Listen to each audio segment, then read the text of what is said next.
안녕하세요. 생생법률쇼 진행을 맡은 양지민입니다.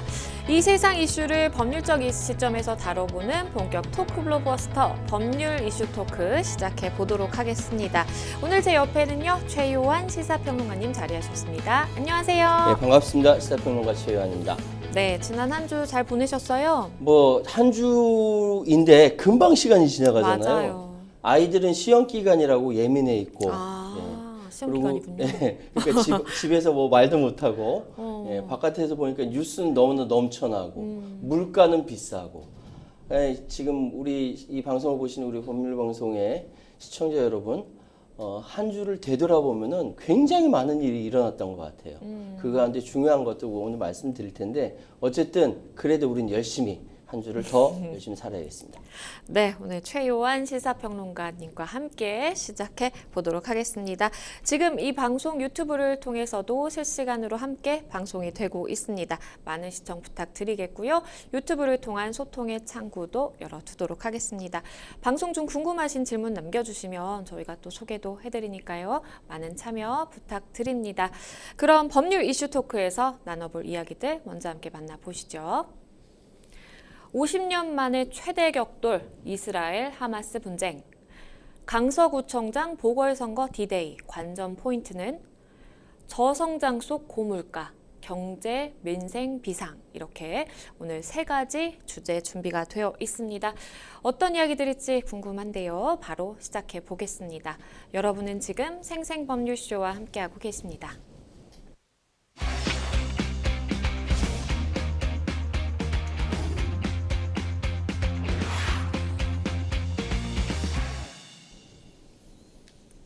네, 법률 이슈 토크 본격적으로 시작해 보겠습니다. 첫 번째 주제, 50년 만에 최대 격돌, 이스라엘 하마스 분쟁입니다. 팔레스타인 자치지구인 가자지구를 통치하는 무장단체 하마스의 이스라엘 공격과 또 이스라엘 보복 공격으로 이 사망자가 하루 사이에만 1000명씩 계속해서 늘어나고 있는 지금 상황입니다. 1973년 이집트, 시리아 등이 이스라엘을 기습 공격한 이 욤키푸르 전쟁 이후 50년 만에 이 최대 격돌이다라고 전해지고 있는데요. 이 하마스의 공격을 지지했던 레바논의 무장단체 헤즈볼라도 접경한 이 이스라엘 공격에 가세하면서 신중동 전쟁으로 지금 번질 가능성도 있다라고 전해집니다. 정말 무서운 상황인 것 같아요. 먼저 현재 상황 좀 더 자세하게 알려주실까요? 일단 제가 어제 굉장히 바빴습니다. 전쟁이 네. 벌어졌다는 소식 듣고 상황을 살펴보니까 물론 이제 8일 날부터 이야기는 있었지만 지금 이 상황이 5차 중동 전쟁으로 발전하느냐 그렇지 않느냐에 굉장한 고비점에 있는 것 같아요. 왜냐하면은 지금 이스라엘이 민병대를 36만 명을 모집하고 민병대를 데리고 지상전으로 투입된다라는 것은 가자지구 완전히 박살낸다라는 것이고요. 민간인들 피해 말할 것도 없고 어마어마한 재앙이 벌어진다는 이야기입니다. 지금 그러기 때문에 이게 굉장히 고비점에 와 있다라고 말씀드릴 수 있고요. 지금 오늘 새벽 5시 상황을 보니까 1900명의 사망자가 양측에 벌어졌다는데 방금 속보 보니까 또 2000명이라고 또 얘기하고 그런데 언론에 보도되는 것만 이 정도 숫자지 그렇죠. 사실은 모르는 겁니다. 지금 상황은 모르고요. 부상자도 7000명 이상 발생했다는 보도가 나오는데 사실은 모르는 겁니다. 훨씬 더 많을 수가 있어요. 지금 팔레스타인 가자지구에서 900명, 이스라엘 제 1000명 이야기가 나오는데 양측 사상자 집계와 별도로 이스라엘군이 하마스 무장대원 시신 1,500구를 또 발견했다라고도 하고요. 네. 지금도 계속 공격을 주고받고 있기 때문에 이 순간에도 계속적으로 사망자나 부상자가 발생하고 있는 겁니다. 또 걱정되고 있는 것은 이 이스라엘과 팔레스타인과 무관하게 이쪽에 여행 갔다가 혹은 음악 축제 갔다가 졸지에 포로가 잡혀간 납치된 외국인들 우리나라 사람도 있을 수가 있는 거죠. 다행히 우리나라 사람은 없는 걸로 알려졌는데 네. 지금 100여 명 이상 납치됐다라고 합니다. 지금 상황은 이스라엘이 계속적으로 당근과 채찍으로 팔레스타인 자치구를 이렇게 조정을 하다가 네. 이제는 이스라엘이 가자 지구를 완전히 전면 제거하는 것으로 네타냐후 총리가 결심했다는 보도가 나올 정도로 지금 굉장히 위험한 시기다 이렇게 말씀드리겠습니다. 하마스가 또 레바논에서 이스라엘을 향해서 로켓 공격을 계속해서 감행하고 있다라는 소식도 들리던데 이게 점점 상황이 좀 심각해지는 것 같아요. 이게 레바논 남부에서 로켓 공격을 했다라고 했어요. 보도가 나왔는데 그저 네. 깜짝 놀랐어요. 왜냐하면은 레바논에 어떤 무장단체가 있냐면 헤즈볼라가 있습니다. 그러니까 하마스도 골칫거리이긴 하지만 헤즈볼라는 이스라엘과 미국에게 어마어마한 골칫거리입니다. 그렇죠. 그렇기 때문에 헤즈볼라까지 전면적으로 뛰어든다라고 한다면은 이거 완전 전쟁 쑥대밭이 될 수 있다라는 위기 의식을 가질 수밖에 없습니다. 그런데 그러니까 행인지 불행인지 레바논 남부에서 이스라엘 영토를 향해 로켓 발사를 한 것이 헤즈볼라가 아니라 하마스였다라는 것이죠. 이스라엘에 따르면 레바논 지역에서 총 로켓 15발이 발사됐고 이 가운데 4발은 대공방어망을 통해서 요격됐지만 10발은 인가가 없는 개방지에 떨어졌다. 이스라엘 군이 이야기합니다. 이스라엘 군이 이야기한 거기 때문에 걸러서 들으셨으면 좋겠어요. 일단 하마스의 군사 조직인 알카삼 여단이 이번 공격에 배후를 자처했다라고 하고 이스라엘군은 안 그래도 눈에 가시 갔던 그러니까 이 발사를 거기를 초토화시키거든요. 여기뿐만 아니라 헤즈볼라 소유의 감시초소 2곳도 탱크로 공격했다라고 합니다. 인명피해는 아직 모르고요. 왜 레바논에서 헤즈볼라가 있음에도 불구하고 하마스가 공격했는가? 저는 이게 하마스가 싸움을 붙이려고 했던 거 아니냐라는 생각이 들거든요. 그러니까 이미 준비를 1년 전부터 했다라고 얘기하니까 그렇죠. 여러 가지 치밀한 작전 계획이 세워졌었다라고 분석할 수가 있습니다. 16년입니다. 16년간 가자 지구를 장악한 하마스가 왜 대체 이렇게 이스라엘에 대규모 공습을 감행했는가라는 이야기도 계속 나오더라고요. 어떠한 좀 배경이 있을까요? 이게 이제 그 이스라엘과 팔레스타인 자치구 얘기를 하려면 어디까지 하면 기원 전까지 올라가잖아요. 그렇죠. 예. 막 이런 거이기 때문에 거기까지 올라가면 이야기가 너무너무 방대하고 1시간 해도 안 됩니다. 그러니까 간략하게 최근에 있는 이야기만 할게요. 네. 지난 4월에 이슬람 라마단 기간에 팔레스타인 주민들이 동예루살렘 성지인 알 아크사 모스크를 찾았다가 이스라엘 경찰이 강제 퇴거를 요청하자 폭력 사태가 벌어진 적이 있었어요. 이게 굉장히 이렇게 그 라마단 기간이라는 그 무슬림의 성스러운 주간에 그렇죠. 벌어진 사건입니다. 그러니까 쌓인 거죠. 계속 쌓였다가 하마스가 2007년부터 230만 명의 팔레스타인 살고 있는 가자 지구를 장악한 실질적인 권력체입니다. 근데 이 상황에 대해서 너무너무 이렇게 그 속이 분노가 꽉 차 있었는데 특히 그 팔레스타인의 이스라엘의 네타냐후 총리는 재집권 과정에서 시오니즘을 지향하는 극우파와 손잡고 이 이야기는 뭐냐면은 소위 얘기해서 네타냐후가 이스라엘 총리가 연정을 할 수밖에 없는 상황에서 손잡은 것이 온건파가 아니라 극우파라는 거죠. 소위 얘기해서 가자 지구를 싹 쓸어버려야 된다고 주장한 사람들과 손을 잡았고 이것이 지난 라마단 기간에 폭발이 됐던 겁니다. 그래서 강제 합병시키겠다 뭐 이렇게 이야기하면서 계속적으로 하마스를 자극했거든요. 그러니까 이런 일이 벌어졌다라는 분석도 있고요. 네. 또 한 가지 더 중요한 건 사실은 한 가지 이유만 가지고 이 벌어진 건 아니에요. 그렇겠죠. 이 상황은 사우디와 이스라엘이 수교를 하기 직전까지 가 있는 상황이었어요. 그렇게 되면 하마스는 정말 낙동강 오리알밖에 되지 않는 상황이거든요. 그걸 방해한다라든지 지금 이스라엘 주변에 있는 그 아랍에미리트나 바레인이라든지 여러 나라들이 관계 정상화가 되어갖고 중국도 개입하고 러시아도 개입하면서 중동의 화약고가 되지 않도록 이렇게 좀 자제를 시키고 있는 상황인데 하마스는 그렇지가 않거든요. 네. 이스라엘과 전면전으로 싸워서 자신들이 가지고 있는 영토를 복구해야 되는 소명을 갖고 있는 데인데 관계가 좋아지면 안 되는 상황이다라고 하면서 지금 상황에서 전쟁을 벌인 것이다 라고 합리적으로 추측할 수가 있습니다. 그런데 이 이스라엘이 중동의 이 최강 첩보 강국으로 꼽히는 나라고, 그리고 미국도 굉장히 예의주시하고 있는 사실 지역이기도 하고, 그럼에도 불구하고 이번에 이 하마스의 기습 공격에 대해서 전혀 알아차리지 못했다라는 점도 많은 분들이 좀 놀라워하시는 것 같습니다. 이렇게 예측이 전혀 불가했던 이유가 좀 뭘까요? 이스라엘의 양대 정보기관인 신베트, 이거는 이제 국내 첩보를 다루는 조직이고요. 네. 그리고 전 세계적으로 유명한 정보기관이라고 하죠. 이스라엘의 모사드, 해외 첩보를 다루는 기관. 네. 그리고 이스라엘 방위군도 하마스의 대규모 공격을 예측하지 못했다. 이례적인 일이다라고 보도가 나왔습니다. 그래서 네. CNN이 이스라엘은 세계 최고 수준의 군대와 정보기관을 자랑했지만 무방비 상태에 빠졌다라고 보도를 할 정도였어요.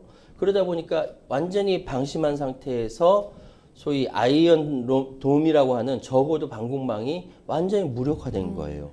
그런데 이걸 좀 생각해야 될 거죠. 미국도 역시 눈치를 못 챘다라고 합니다. 미국의 인공위성은 우리나라로 그러니까요. 치면요. 그러니까 인공위성이 그 한반도 상공을 지나가면요. 평양 시내에서 그 버스 정류장에서 노동일보를 보고 있는 사람의 활자까지 보여요. 이 정도의 정보를 자랑하는 미국이 몰랐다. 이건 문제가 있는 겁니다. 왜냐하면은 전 두 가지 문제가 있다고 봐요. 지금 중동에 중국이 개입을 하면서 신중동 평화 시대가 열린다, 이런 설레발친 보도가 굉장히 많이 나왔어요. 그리고 러시아도 개입을 하고요. 그래서 중동의 갈등이 좀 잦아진다라는 이러한 보도들 때문에 좀 방심했던 거 하나가 있고, 네. 두 번째로는 이 시기가 유태인들에게는 소위 해서 6월절 시기, 우리나라로 치면 굉장한 추석이나 뭐 이런 큰 명절 시기였거든요. 네. 이 시기에 그래서 많은 군인들이 휴가를 나가기도 했다라고 합니다. 이런 방심했던 측면이 있고, 세 번째로는 지금 러시아의 우크라이나 침공으로 인해서 격렬하게 교전을 한다든지 러시아 쪽, 그렇죠. 그러니까 우크라이나 쪽 이쪽 전쟁 상황이 급하다 보니까 그 온통 신경이 그쪽으로 쓰여졌다. 시선이 분산됐다. 이 정도 해석이 되지 않고서는 도무지 이 적대국이 바로 옆에 있고 늘상 분쟁이거든요. 늘상 네, 긴장이고 그쵸. 우리나라 비무장지대는 비무장으로 있기 때문에 그 여기 안에서 군인들끼리 부딪혀도 사실 예전에는 인사하고 그랬었어요. 그런데 여기는 늘 긴장 상태에 빠져 있는 상황인데 이런 일이 벌어졌다. 미리 몰랐다. 이거는 이제 아마 전쟁 오래 가지는 않을 것 같은데 나중에 또 말씀드리겠습니다만 오래 가지 않을 것 같은데 네타냐후 총리 엄청나게 지탄받을 것이고 관계자들 엄청나게 문책받을 것이다. 이렇게 말씀드리겠습니다. 이렇게 이스라엘을 대대적으로 공격한 이 무장정파 하마스가 최소 1년간 이렇게 준비를 해왔다라는 이야기도 전해집니다. 이스라엘의 적대적인 이란으로부터 무기와 또 군사훈련을 지원받았다라는 보도가 나오기도 했고요. 그러다 보니까 하마스 이스라엘 공격에 대한 배후가 결국 이란 아니었냐라는 이야기도 나오네요. 하마스가 최소한 1년을 준비했고 이스라엘과 적대적인 이란으로부터 무기와 군사 훈련을 지원받았다. 이거는 합리적인 의심이에요. 그런데 근거가 없어요. 왜냐하면은 당연히 이란과 이스라엘은 서로 사이가 좋지 않은데 네. 국가 대 국가로 전면전 벌이는 건 너무너무 부담이 되기 때문에 당연히 용병을 시킨다든지 소위 외주 용역을 줬다라고 해석하는 것이 합리적이겠죠. 지금 하마스가 지난 7일부터 이스라엘로 날려보내고 있는 로켓과 드론 4,000대 이상을 제조하는데 이란이 기술적 도움을 제공했다. 미국 정부의 공식 입장은 이란이 넓은 범위로 볼 때 하마스를 지원해 왔지만 지난 7일부터 발생한 이번 공격에 직접적인 연관되는 증거는 아직 없다. 미국 입장은 그렇게 된다는 거예요. 네. 그런데 외부로부터 상당한 도움 없이 하마스가 단독으로 진행했다? 이렇게 치밀하게 진행한다? 이거 쉽지 않은 거거든요. 그렇죠. 그러니까 최소한 준비는 오래되었는데 이란제 무기를 가지고 또는 나중에 또 말씀드린 북한제 무기를 가지고 또 사방팔방으로부터 도움을 받아가지고 치밀하게 준비했는데 그 주체가 이란이었냐 아니었냐는 굉장히 중요한 문제입니다. 만약에 이란이 뒤에서 뒷배경에 대해서 하마스를 추동해서 이렇게 됐다라고 하면 진짜 전쟁 나요. 5차 중동 전쟁은 불을 보듯 명확해집니다. 그러나 지금 국제 정세 상황에서 이란이 현재 상황에서 이스라엘 칠 이유가 없거든요. 네. 그렇기 때문에 하마스와 관련된 보도가 나오기를 이란으로부터 도움받았다라고 이야기를 고지고대로 믿기에는 굉장히 걸러서 들어야 된다라고 저는 말씀드리고 싶습니다. 이렇게 미국은 강하게 좀 의심을 하고 있는 그런 상황이고, 그럼에도 불구하고 이란은 이번 공격에 전혀 개입하지 않았다라고 공식적인 입장을 밝혔네요. 그렇습니다. 미국은 현재까지 이란이 아니라는 입장을 갖고 있어요. 이란이 개입됐다 그러면 미국은 오히려 그럼 이란이 개입할 동안 미국은 넌 뭐 했어라는 욕을 먹기 때문에 아니다라고 얘기하고 있는 거예요. 지금 상황에서 뭐 무슬림들도 굉장히 많은 정파들이 있잖아요. 네타냐후도 그렇고 이스라엘 자체도 극우파들이 있고 거기에 반대하는 파들도 있고요. 네. 이쪽 그 팔레스타인 이쪽도 여러 정파가 나눠져 있기 때문에 입장이 다 달라요. 그런데 지금 상황에서 이란과 이스라엘이 정면으로 충돌했으면 좋겠다고 바라는 세력이 있고 그렇지 않은 세력이 있는 겁니다. 그러다 보니까 이렇게 보도가 혼선이 있는 것이고 네. 당연히 지금 그 이란은 이런 입장을 발표했습니다. 우리는 팔레스타인을 확고히 지지하지만 당연하죠. 왜냐하면 이스라엘이 중간에 튀어나온 미운 적이니까 팔레스타인 지지하지만 팔레스타인의 이번 대응에는 저도 하마스가 이번에 공격하고 민간인들 납치하고 죽이고 막 이러한 상황에 대해서는 관여하지 않았다라고 공식적으로 발표했습니다. 이란 정부가 이렇게 이야기하는 것은 여러 가지 이유가 있겠습니다만 현재 상황에서 이스라엘은 밉지만 그리고 팔레스타인 지지하지만 지금 상황에서 이렇게 비극적인 상황이 벌어지고 국제적 비난받는 이런 짓을 우리가 배후로 했다고 우리가 독박 쓰겠냐 이런 이야기가 되는 거거든요. 그러니까 그렇기 때문에 안 그래도 경제 제재로 이제 막 풀려나고 있는 상황인데 그 스스로 얽어맬 이유가 이란으로서 없는 겁니다. 그렇기 때문에 이번에는 우리는 개입하지 않았다. 이 팔레스타인 지원하지만 개입하지 않았다라고 명확하게 이야기한 거예요. 지금 이란이 만약에 이거 거짓말을 했을 이유는 없다라는 생각이 들고요. 이란도 먹고 살아야 되거든요. 자금 동결되면 안 되거든요. 그렇기 때문에 섣불리 이 자신들이 하지는 않았을 것이라고 국제정치학적으로는 그렇게 읽힙니다. 일단은 이렇게 이란은 부인하고 있는데 미국은 이제 경고를 하고 나섰습니다. 이란에 돌려줬던 자금을 다시 동결할 수 있다라고 경고를 했네요. 기억나시죠? 우리 원유 수출 자금 우리나라에 묶여있던 60억 달러, 약 8조 1,060억 원을 우리가 결국 돌려줬잖아요. 네. 우리는 돌려주고 싶어도 못 돌려줬어요. 미국이 자금 동결 때문에. 그래서 돌려주면서 이란은 한시름 났던 겁니다. 그런데 이번에 미국도 지금 굉장히 당황스럽고 화가 나서 막 이야기가 나오는 거거든요. 이란이 배후설을 도니까 이란은 우리는 팔레스타인 지지하지만 이번에 안 했어라고 얘기하지만 만약에 이번에 개입을 했으면 당신들 자금 다시 동결할 거야 라고 지금 이야기하고 있는 거예요. 지금 바이든은 내년 11월 달 대선에 나와야 되는데 네. 중동을 제대로 관리하지 못한 것으로 인해서 출마 자체를 못하는 상황까지 벌어질 수 있는 겁니다. 이 상황이.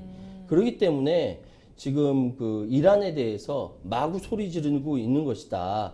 지난달 미국과 이란에 억류되어 있던 수감자들이 각각 풀려나면서 우리 있었던 60억 달러 이것이 스위스에서 유로화로 환전된 뒤에 이란 계좌로 넘어갔어요. 이렇기 때문에 이란이 그나마 숨통을 틔웠는데 이 상황에서 이스라엘과 팔레스타인이 확전이 된다. 배후가 이란이다. 이란 곤란하죠. 그래서 이란도 이번에 개입됐다라는 것을 극구 부정하고 있는 것이고 혹시나 모르니까 미국은 이란에 대해서 다시 계좌 동결한다라고 협박하고 있는 것이다. 그래서 이란 배후설을 공식적으로 부인한 상황에서 아마도 미국도 조금 시간 지나면은 상황을 좀 다시 냉정하게 찾지 않을까 이런 생각이 드네요. 이런 가운데 조 바이든 미국 대통령이 이번 하마스의 공격에 대해서 순전한 악이다라고 이렇게 표현을 했습니다. 그리고 테러라는 표현도 사용을 했네요. 생각해보면 예전에 9.11 테러 후에 그렇죠. 그때 아들 부시가 이야기하기를 악의 축도 악의 축, 얘기하고 그쵸. 뭐 여러 가지 막 쏟아냈지 않습니까? 네. 미국 대통령이 분노의 단어를 사용하고 이렇게 되는 것은 곧 전쟁을 의미합니다. 왜? 미국이 세계 최고의 패권국이기 때문에 그렇습니다.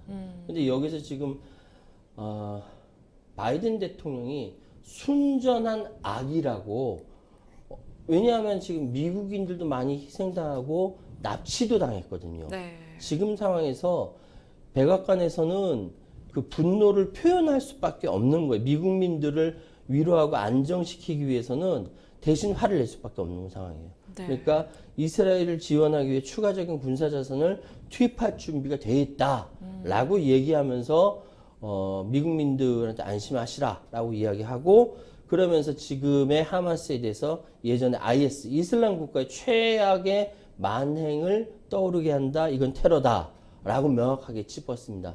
테러와의 전쟁이 다시 일어나게 생겼다라는 생각도 들고요.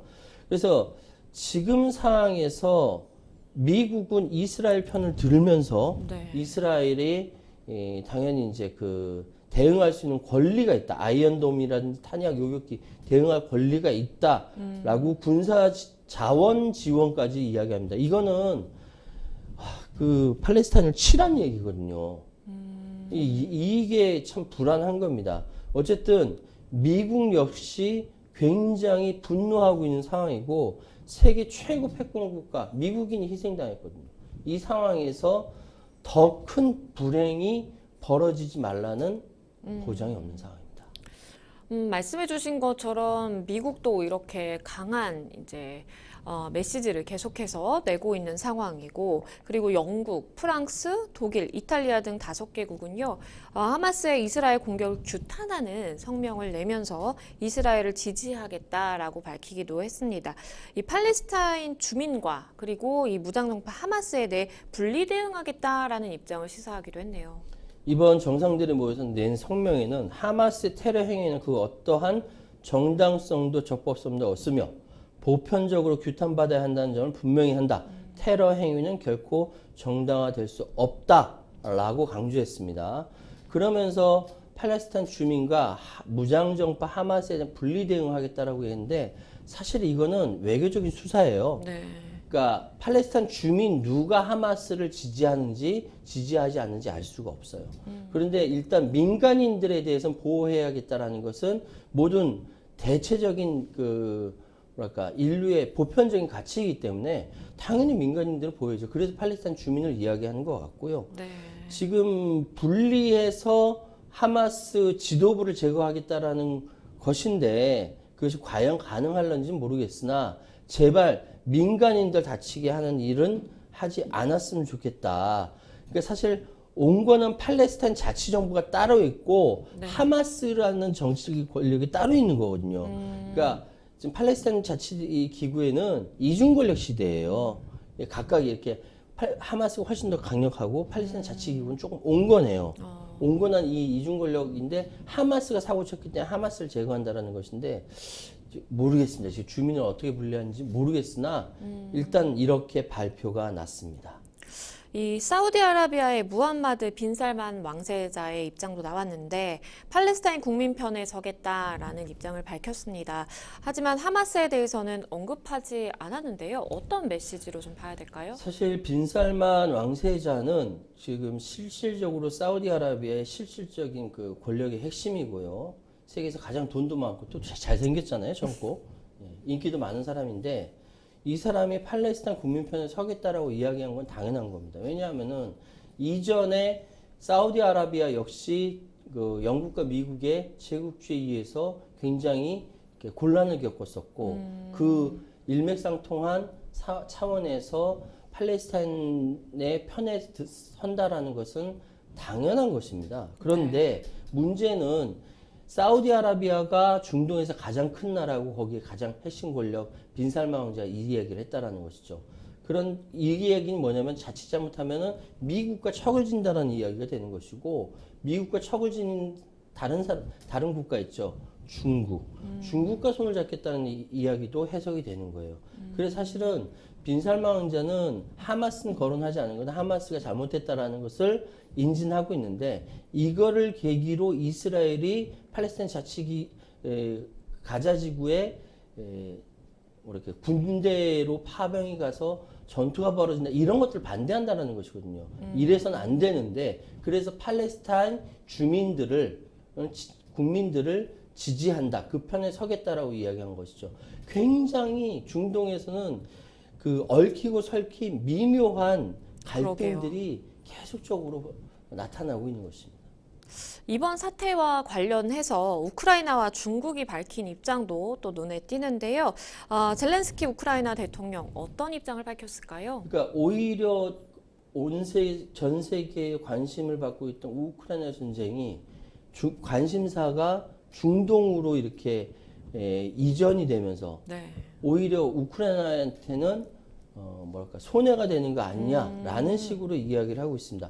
국제적 관심을 분산시킬 수 있다라고 우려하고 있다라는 것이죠. 네. 그러니까 우크라이나와 이스라엘이 겪고 있는 비극은 다르지만 규모는 엄청나다. 우크라이나가 훨씬 더 피해를 많이 받고 있다라는 것입니다. 실제로 러시아 내부에서는 하마스와 이스라엘 충돌로 미국의 우크라이나 지원 동력이 약화할 것이다.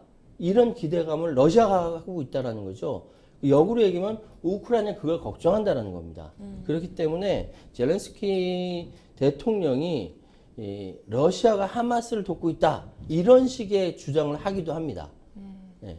역으로 보면 이게 전체적으로 보면 그렇게 보이기도 해요. 어쨌든 지금 우크라이나 젤렌스키 대통령 입장에서는 좀 답답한 상황이 벌어진 겁니다. 그리고 또 중국은요, 스스로 중재자를 자처하며 나섰는데 어떤 이야기인가요? 사실 지난번에 중동 평화 얘기하면서 중국이 시진핑 주석이 전면적으로 나서서 화해시키고 이런 일이 있었어요. 네. 그러니까 중국이 이스라엘판 9.12 사태에 중재 외교를 시도할 전망이다. 언론 보도에서는 이렇게 보도를 하더라고요. 지난 3월 러시아의 우크라이나 침공을 규탄한 유엔 총회 결의안에 기권했던 것과 비슷하게 지금 상황에서는 중국이 이 첨예한 이 갈등에 자신이 들어가서 그 가운데서 중재자 역할을 하겠다라는 것입니다. 이번에 항저우 아시안 게임을 유치한 것도 그렇고 네. 중국은 세계적인 리더의 위치에서 빠지지 않으려고 하거든요.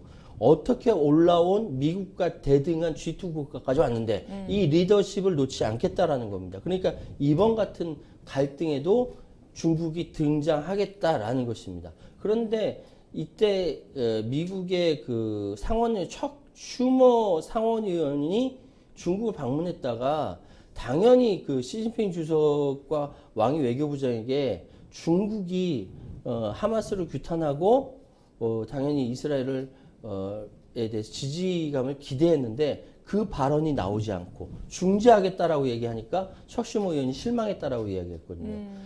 절대 중국은 미국 좋은 일을 하지 않죠. 새로운 중동 전쟁으로 확산되지 않도록 중국이 중재했다.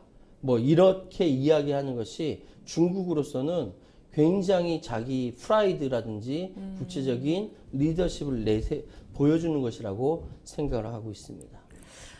이 전쟁이 일어나고 있는 그 현장에 대한 좀 얘기도 조금 해볼게요. 이스라엘이 가자지구 봉쇄 등 이 전방위 공세에 나서니까 하마스가 인질을 처형하겠다라고 이제 위협을 하고 있는 상황이고요. 약 150명의 인질이 붙잡힌 것으로 지금 파악이 되고 있는데 실제로 처형이 이루어지고 있다라는 얘기도 들리네요. 이미 영상으로 보여준 것으로는 한 4명 정도가 처형됐다라고 영상이 나와 있어요. 네. 그런데 지금 납치된 인질이 150명이라고 이야기가 되고 있어요. 그러니까 이스라엘이 가자 지구에 공격을 할 때마다 한 명씩 처형하겠다라고 하고 있고 네. 실제로 4명이 처형이 됐다라고 영상에서 보여지고 있고 이런 상황이 계속 되고 있다 보니까 하마스로서는 그러니까 이스라엘로서는 자칫 잘못하면 인질까지 다 이렇게 피해가 나는 상황이기 때문에 네. 쉽지 않은데 그렇다고 내부에서는 저 쓸어버리자라고 계속 요구가 오기 때문에 네타냐후 총리로서는 이러지도 저러지도 못한 상황인데 일단 지금은 인질의 안전보다 보복 심리가 더 강한 것 같습니다. 그래서 더욱 걱정인 것이죠. 뭐 다양한 이야기가 들립니다. 노인을 살해한 뒤에 사진을 피해자의 페이스북에 올렸다라는 이야기도 나오고요. 그리고 젊은 부부가 이 쌍둥이 자녀를 살린 뒤에 본인들은 이제 살해를 당했다라는 정말 잔혹한 뉴스들이 많이 들리는 상황입니다. 이렇게 민간인 인질에 대한 처형이 현실화되고 있는 가운데 이스라엘 정부는 지상 침공을 포함한 다음 공격 시나리오를 두고 내부에서 의견이 엇갈리고 있어서 고민에 빠졌다. 이런 이야기도 나오더라고요. 지금 상황에서는 하마스가 자신들의 안전을 위해서 150여 명의 그 인질을 붙잡아 두고 있는 상황이고 공격하면 처형한다. 그래서 몇 명을 본보기서만 처형까지 한 상황인데 네. 아마 그걸 안전판으로 삼고 있는 것 같아요. 그런데 지금 상황이 이스라엘 내부에서는 포로 협상, 그러니까 사실 이렇게 잡혀 있는 군인들도 있으니까 인질 150명 말고도 군인들이 있다는 거예요. 네. 이거 반대하는 여론 분위기가 더 크다는 거예요. 불가피한 희생이라고 이야기를 하고 있는 겁니다. 그러니까 지금 현재 이스라엘 정부는 이집트를 중개자로 삼아서 아이와 여성의 석방을 보장하기 위한 협상을 모색하고 있다라고 이야기를 하고 있는데 아마 이집트 정부하고 의논을 했던 것 같아요. 그런데 지금 상황에서는 하마스로서는 이래도 어차피 목숨 걸었던 싸움이고 네. 이래도 부족하지 않고 저래도 부족하지 않은 상황입니다. 그러니까 하마스로서는 지금 목적을 달성했다라고 이야기가 나올 수밖에 없는 것이죠. 이런 상황이니 인질 목숨은 정말 파리 목숨이 되어 버린 것이고 현재 이스라엘 지상군이 만약에 진격하게 된다라고 한다면은 양쪽 다 커다란 피해가 있게 생겼습니다. 그리고 북한 이야기도 좀 나오던데요. 이 하마스가 북한제 무기를 소지한 정황이 포착이 돼서 이 부분도 많은 사람들이 주목을 하고 있는 것 같습니다. 북한이 중동에서 뭔가 숨은 큰 손으로 활약을 하고 있는 건가요? 사실 큰 손으로 활약한다라기보다는 북한은 꾸준히 이제 외화벌이 목적으로 여러 가지 돈 될 수 있는 것은 다 벌고 있거든요. 네. 지금 그 우크라이나 전쟁 이야기가 나와서 그런데 러시아 우크라이나 전쟁 이후에 일부 복구 사업에 북한의 노동력이 가서 외화벌이 한다는 얘기 보도도 있었습니다. 네. 그리고 지금 중동에서 큰 손으로 활약한다라는 것은 좀 오바인 것 같고 지속적으로 그 재래식 무기에 대해서 수출해서 외화벌이를 하고 있는 것이죠. 지금 팔레스타인 무장정파 하마스가 북한산 무기를 사용해서 이스라엘 공격하고 있다라는 보도가 나온 겁니다. 그러니까 하마스 대원자 한 명이 북한 시작된 85mm 그 F7 고폭 파천 로켓, 그러니까 유탄 발사기예요. 탱크전 대전차 무기거든요. 이거를 소지한 걸로 식별됐다라고 이야기를 하고 있고요. 그래서 사실은 이게 어떻게 흘러 들어갔을까라고 생각해 보면은 일단 미국 중심으로 서방에서는 북한산 무기가 이란을 거쳐서 하마스로 전달됐다. 그러니까 어쨌든 하마스와 이란은 그러니까 친화력이 크니까 아마도 이게 이렇게 연결된 거 아니냐라고 이야기를 하고 있는데, 그러니까 스모킹 거는 찾지 못했다라고 미국 백악관에서 얘기했습니다. 그러니까 네. 정확하게 북한이 어떤 식으로 그 무기를 전달했는지에 대한 결정적 증거는 찾지 못했다라고 이야기하고 있지만은 그럼에도 불구하고 2014년에 북한이 하마스에서 수십만 달러를 받고 107mm와 122mm 다현장 로켓 발사기나 통신 장비를 제공하는 계약을 맺었다라고 하니까 이 상황은 아마 개연성이 있다. 또 북한이 땅굴 파는 거 이런 것까지 알려주고 이런 여러 가지 이야기가 있습니다. 이래저래 북한도 여기저기 손 많이 뻗쳐놨네요. 이스라엘에 진출한 사실 글로벌 기업들도 굉장히 좀 비상인 상황이고요. 글쎄요, 앞으로도 더욱 좀 치열해질 것 같아서 굉장히 좀 걱정인데 평론가님은 좀 어떻게 전개될 거라고 예상하시나요? 지금 상황은 5차 중동 전쟁까지는 가지 않을 것이다라고 보여요. 왜냐하면은 이 전쟁을 바라고 있는 세력이 하마스밖에 없어요. 이제 이스라엘은 그러니까 공격당했으니까 보복하겠다고 하고 있는데 네. 이거를 진정시키려고 미국이 노력하고 있고 네. 이란조차도 우리는 안 했다라고 하는 걸 하고 있고 사우디아라비아 빈살만 왕자가 이렇게 얘기한 것은 원칙론을 얘기한 거지 이 비극이 벌어지면 안 된다라고 얘기하는 거거든요. 그러니까 이러한 전쟁을 원하는 세력은 하마스밖에 없다. 그렇기 때문에 이것은 5차 중동 전쟁까지는 가지 않을 것이다. 그러나 여기서 중요한 것은 무엇이냐면은 예전에 있었던 제국주의의 굴레에 있었던 식민지 아랍 국가의 갈등, 이스라엘의 등장, 여기서 또 다시 나타난 과거의 분쟁의 씨앗이 아직 꺼지지 않았다. 그러게요. 어떻게든 이 부분에 대해서 합리적으로 정리하지 않으면은 언제든지 이런 상황은 계속 발발할 수 있다라는 교훈을 얻을 수 있고 네. 네타냐후 총리가 권력을 유지하기 위해서 극우 집단과 손잡고 더 문제를 악화시키면 안 된다. 이거를 우리 한반도에도 적용할 수가 있다. 나쁜 평화가 좋은 전쟁보다 훨씬 좋습니다. 네, 첫 번째 법률 이슈 토크 굉장히 무거운 이야기 해봤습니다. 이스라엘 하마스 분쟁 관련해서 이야기 나눠봤습니다. 여러분은 지금 생생 법률쇼와 함께하고 계십니다.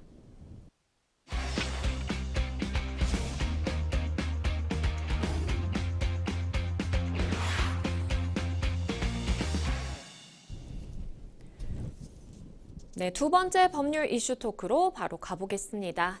강서구청장 보궐선거 D-Day 관전 포인트는 이렇게 주제를 선정해 봤는데요.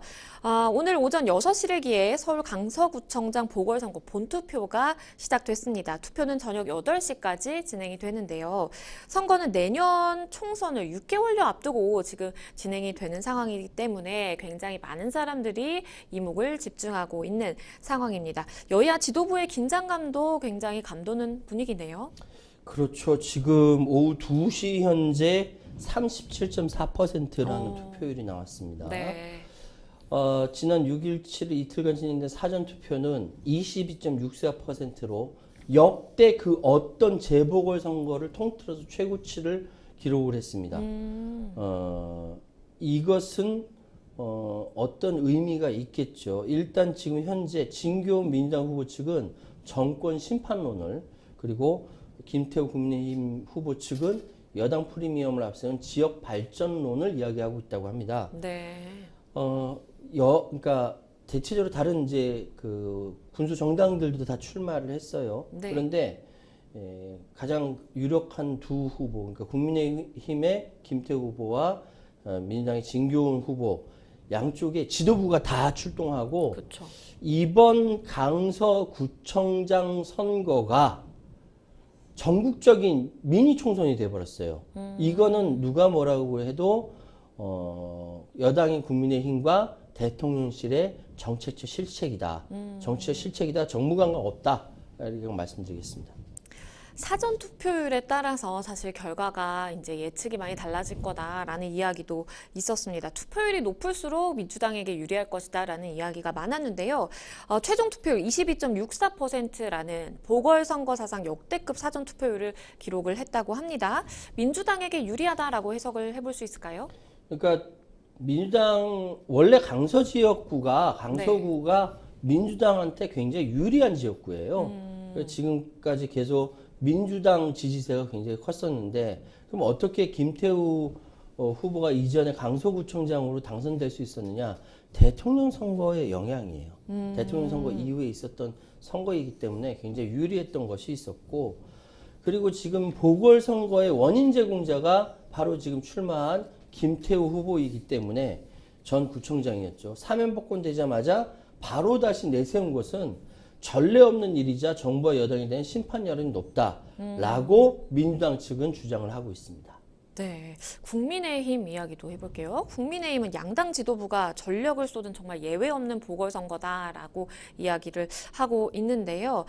일단은 여당 지지층도 사전투표에 적극 참여했다라면서 이것이 김태우 후보에 대한 긍정적인 신호기 때문에 우리도 그렇게 불리할 것은 없다라는 입장을 내기도 했는데 이걸 어떻게 봐야 될까요? 선거에서 우리 후보가 불리하다라고 이야기하는 것은 그러니까 지지자들한테 뭐라고 이게 그 좀 동정 여론을 사기 위해서 이야기하는 경우는 있는데 지금 상황에서 우리 후보가 불리할 거 없다라고 이야기하는 것은 카드를 잘못 낸 거 아니냐라는 생각이 들어요. 지금 줄곧 그 여러 가지 이야기를 많이 했거든요. 그런데 그 가장 김태우 후보가 많이 힘써서 얘기하는 것은 지역 발전론이에요. 그래서 그런 차원에서 강서구의 빌라에서 바퀴벌레가 나오는 뭐 녹물이 나오고 이런 이야기를 하는 바람에 이게 도대체 강서구민들에게 어떻게 어필될까 굉장히 궁금했는데 네. 이게 긍정적인 반응은 아닌 것 같아요. 어쨌든 민당 소속 강서구청장들이 계속 당선되어 왔는데 발전이 되지 않았다. 힘 있는 구청장이 당선이 되어야 이 지역이 발전된다라고 이야기를 하고 있는 것이죠. 근데 거기까지 세세하게 디테일하게 들어가는 전략이 좀 미스난 거 아니냐라는 생각이 드는데 어쨌든 국민의힘은 이런 식으로 이야기를 하고 있습니다. 이번 선거가 마무리된 이후에 과연 국민의힘이 비대위로 갈 것인가 아닌가도 많은 분들이 좀 관심을 갖는 것 같아요. 국민의힘이 지더라도 10%포인트 이내의 격차가 나와야 비대위로 가자는 말이 안 나올 것이다. 이런 이야기도 나오던데요. 이미 선거 이후에 비대위 얘기까지 나온다는 것은 진다는 거거든요. 그러니까 국민의힘에서는 제발 내부에서 이런 얘기 나오지 않게 하세요. 진다는 건 자인하는 거 아닙니까? 어쨌든 리더십이 확고하지 않다고 평가받는 김기현 대표 체제가 향후 어떻게 될 것이냐라는 이야기는 지면은요 비대위 갈 겁니다. 그러니까 신승을 하게 되면은 더 좋겠지만은 네. 지게 되면은 그것이 퍼센테이지를 불문하고 비대위로 갈 거라고 생각합니다. 이번 선거에 이 숨은 샤이 보수의 움직임도 일부 변수가 될 것이다라는 전망도 있던데 어떻게 보시나요? 그거는 국민의힘 희망사항이고요. 현재 상황에 샤이 보수가 있다라는 것은 분명합니다만은 이 샤이 보수가 힘을 받을 수 있을 것인가는 또 다른 이야기입니다. 네. 그러니까 지금 벌어지고 있는 여러 가지 전국 상황을 봤을 때 샤이 보수가 그 국민의힘이라든지 김태우 후보를 지지할 수는 있습니다만은 차라리 이 상황에서 샤이 보수가 나타나지 않을 가능성이 더 크다 이렇게 말씀드리겠습니다. 마지막으로 그러면 이번 강서구청장 보궐선거가 불러올 나비 효과 어떻게 예상하시나요? 저는 이번 강서구청장 선거가 벌어지게 된 것은 네. 그리고 이것이 미니 총선 전초전이 된 것은 순전히 국민의힘과 대통령실의 판단 오류라고 생각합니다. 그냥 그 예를 들어서 지금 진교훈 후보가 경찰청 그러니까 경찰 출신이기 때문에 네. 지역 발전을 위해서라고 한다면은 사업가라든지 건설사 뭐 대표라든지 이런 사람들을 공천했으면 됐는데 그럼 여기에 훨씬 더 경영자라든지 이렇게 발전시킬 수 있는 경영자가 나타났습니다라고 됐는데 보궐선거를 있게 만든 원인 제공자를 다시 갖다 놓으니 이 상황이 전초전으로 커져버린 거예요. 사실은 총선 전에 이런 전초전의 빌미를 국민의힘이 주어서는 안 됐습니다. 근데 줬어요. 정무 감각이 떨어지는 것이죠. 그렇기 때문에 결과가 이렇게 나오고 있는 것이고 이 상황은 온전히 국민의힘과 대통령실의 책임이다라고 생각이 되고 만약에 김태우 후보가 이긴다. 이건 파란이 되는 거거든요. 이재명 대표 체제는 끝날 수밖에 없는 겁니다. 네, 두 번째 법률 이슈 토크 강서구청장 보궐선거 관련된 이야기 짚어봤습니다. 여러분은 지금 생생법률쇼와 함께하고 계십니다.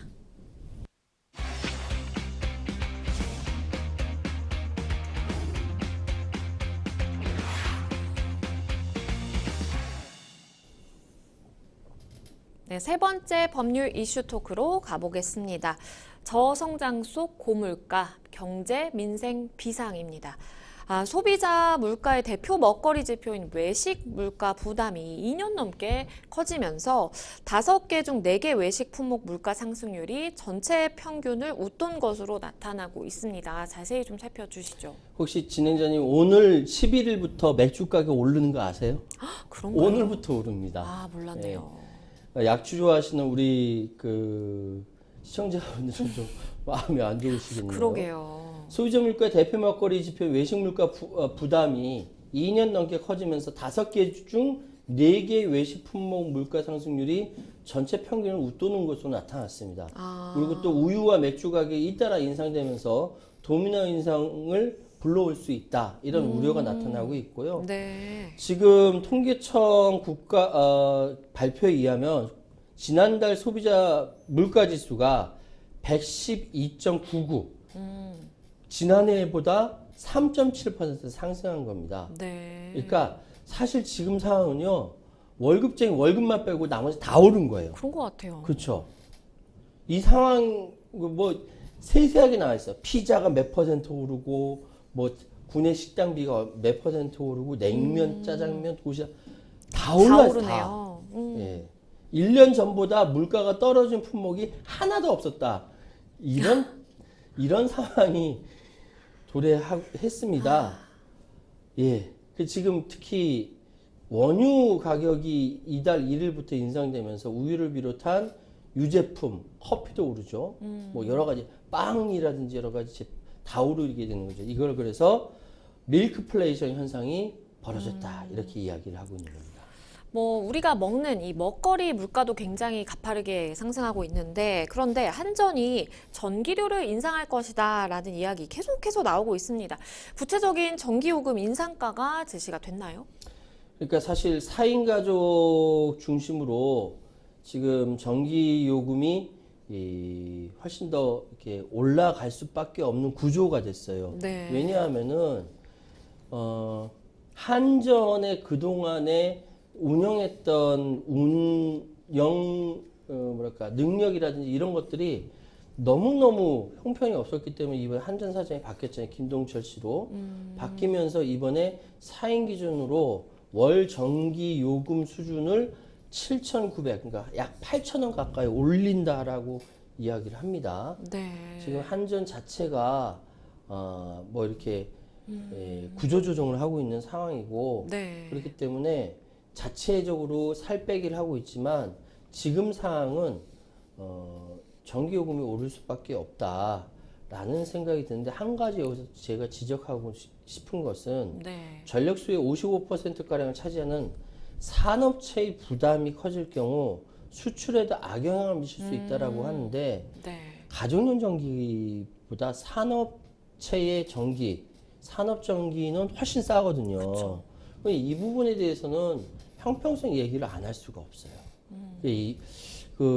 우리 일반 서민들, 노동자들이 사용하는 전기는 굉장히 비싸게 받고 산업체에서 쓰는 거는 싸게 받고 이건 좀 형평성에 문제 있지 않나 이런 생각이 드네요.